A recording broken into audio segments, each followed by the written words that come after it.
तो hello guys, क्या हाल है आपके। जैसा कि हमने लास्ट एपिसोड में देखा था कि पॉइजन गर्ल को आइस वैली के लोग चेस कर रहे होते हैं और उसके बारे में जैन को भी पता चल चुका था। तब वो पॉइजन गर्ल को बचाने के लिए जेलन को भी अपना साथ लेकर जाता है, क्योंकि उसको ही पॉइजन गर्ल का लोकेशन पता था। और उसके बाद हम पॉइजन गर्ल को देखते हैं, जो कि पूरी तरह से घायल हो चुकी है, क्योंकि वो एक आइस रिवर वैली के एक एल्डर से लड़ रही थी। और वो भी कोई मामूल सा एल्डर नहीं है, वो भी एक 1000 लेवल का वॉरियर है। और वो लोग इसे इसलिए चेस कर रहे हैं क्योंकि उन लोगों को इसकी पॉइजन बॉडी चाहिए। और ये बात पॉइजन गर्ल को भी अच्छी तरीके से पता है। तब वो खुद को सेक्रीफाइस करने का डिसाइड करती है, क्योंकि वो जितना भी जोर लगा ले वो उन लोगों को अकेले नहीं हरा सकती, क्योंकि उसके बॉडी के अंदर भी आइस धीरे धीरे जम रही थी। और वो उन लोगों से कहती है, भले ही मैं मर जाऊं पर मेरे बॉडी किसी को नहीं मिलेगी। और वो सेल्फ डिस्ट्रक्शन डॉकी को एक्टिव करने लगती है। तब वहाँ पर आइस वैली का एक और बंदा आ जाता है और पॉइजन गर्ल को अपने टेक्निक से पॉइजन गर्ल को सील कर देता है। और इससे पॉइजन गर्ल के सेक्रीफाइस में रुकावट आ जाता है। और जैसे वो एल्डर पॉइजन गर्ल को पकड़ने जाता है तो बीच में सोयन आ जाता है। और ये देखकर आइस रिवर वैली के एल्डर भड़क जाता है और वो सोयन से कहता है कि तुम्हारा हिम्मत कैसे हुआ हमारा काम में इंटरफेयर करने की।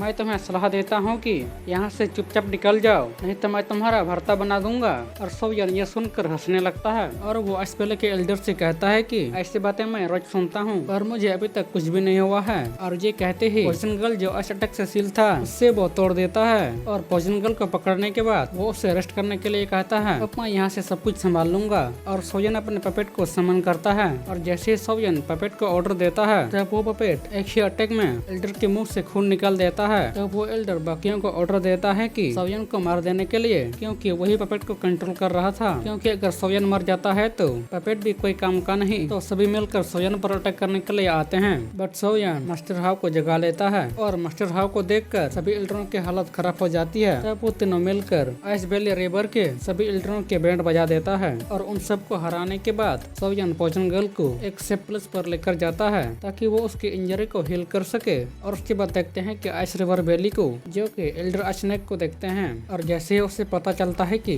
बाकी के एल्डर सोयन के द्वारा मारे गए हैं, तब वो खुद ही रिवेंज लेने के लिए सोयन के पास आने लगता है। और उसके बाद सोयन और पॉइजन गर्ल को देखते हैं जो कि उसे हील कर रहा था। और काफी लंबा प्रोसेस के बाद फाइनली पॉइजन गर्ल हील हो जाती है। और उसके बाद हम और एक दूसरे बंदे को देखते हैं जो कि वो भी पॉइजन गर्ल को पकड़ना चाहती है। और वो लोग भी इससे पकड़ने के लिए चले जाते हैं। और फाइनली हील होने के बाद पॉइजन गर्ल सोयन से कहती है कि अगर वो फ्यूचर में कभी भी अपना कंट्रोल खो दे तो वो उसे मार दे। पर सोयन उसे कहता है कि तुम ये क्या बात कर रही हो, मैंने अपना जान लगाकर तुम्हारे पॉइजन बॉडी को क्योर किया है, तो फिर मैं इसे वेस्ट कैसे जाने दूं। तभी वहाँ पर उन लोगों पर एक अटैक होता है और हम देखते हैं कि ड्रैगन स्कॉर्पियन भी अपने आर्मी के साथ आ जाता है। और वो अपने आर्मियों से कहता है कि पॉइजन गर्ल को छोड़कर सबको मार दे, क्योंकि वो उसकी खूबसूरती पर लट्टू हो गया था। और उन लोगों के बीच में लड़ाई होना शुरू हो जाता है। और सोयन यहाँ पर वेब स्प्लिटिंग फ्लेम का यूज करता है, जो कि हमने पहले के एपिसोड में भी देख चुके हैं। और जो बीस्ट पॉइजन आर्मी का हेड है वो सोयन का फिल्म को देखकर उसकी फट जाती है। और उससे पता चलता है कि उसने यहाँ पर आकर कितने बड़ी गलती कर दी है।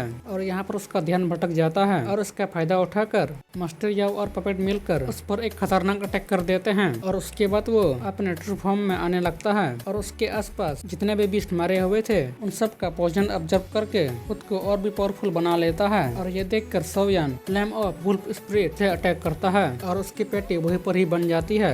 और उसको मारने के बाद सोयन को रियलाइज होता है कि ये बंदा तो स्कॉर्पियन ड्रैगन क्लैन का मेंबर था। और ये जानकर वो बहुत ज्यादा खुश हो जाता है, क्योंकि उन लोगों की ब्लड बहुत ज्यादा कीमती होता है। और जल्दी से वो उसकी ब्लड को कलेक्ट कर लेता है, क्योंकि उसके ब्लड को यूज करके मास्टर याओ और पॉइजन गर्ल को ठीक किया जा सकता है। यानी कि अभी चांस है कि मास्टर याओ रिवाइव हो जाए और पॉइजन गर्ल के पॉइजन बॉडी भी ठीक हो सकता है। और वो मेडिसिन बनाने के लिए शुरू हो जाता है। और ये देखकर मास्टर याओ बहुत ज्यादा खुश हो जाता है, क्योंकि उससे नया बॉडी मिलने वाला था। और आपको पता ही होगा कि उसको किसकी बॉडी मिलने वाली है। और उसके बाद सीन चेंज होता है और हम देखते हैं कि आइस रिवर वैली के लोग उस जगह पर आ जाते हैं जहाँ पर सोयन लोग कुछ देर पहले थे। और वो लोग वहाँ पर आकर देखते हैं कि ड्रैगन स्कॉर्पियन बीस्ट के लोग वहाँ पर मारे पड़े हैं। और ये देखकर आइस रिवर वैली के एक एल्डर कहने लगता है कि लीडर इन सबको उन लोगों ने मारा है, यानी कि पॉइजन गर्ल और उसके लोग। अगर ड्रैगन स्कॉर्पियन बीस्ट को पता लग गया कि उन लोगों का कुछ लोग यहाँ पर मारे पड़े हैं तो कहीं उन लोगों को हमारे ऊपर शक न हो। तब आइस स्नेक एल्डर कहता है कि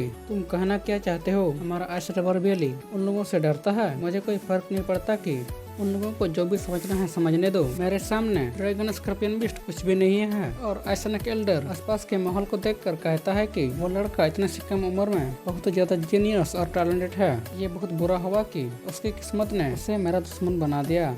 और ये अपने आदमियों से कहता है कि जल्द से जल्द उन लोगों को ढूंढ के निकालो। और उसके बाद हम सोयन को देखते हैं जो कि वो ये लाइपिल को रिफाइन कर चुका है। और जैसे वो प्रोसेस को शुरू करने वाला होता है, उन लोगों के पीछे बहुत बड़ा ब्लास्ट होता है जिस तरफ में सोयन का पपेट पहरा दे रहा था। और ये लोग समझ जाते हैं कि आइस रिवर वैली के लोग आ गए हैं।